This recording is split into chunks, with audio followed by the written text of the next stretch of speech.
Homecoming is one of the best times at UM. It's based solely in tradition. It starts Thursday when the Iron Arrow at Tapping start, which is a tradition that's been in place since 1925, and it continues throughout the entire weekend with the parade and all the events that go on here on campus.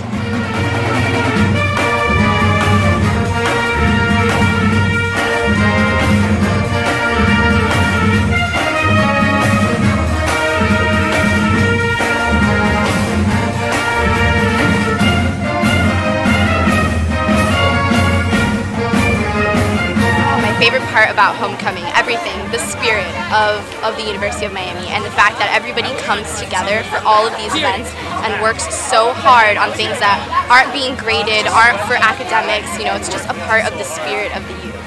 To be a hurricane in 3 words: perseverance, pride, absolutely pride, and excellence.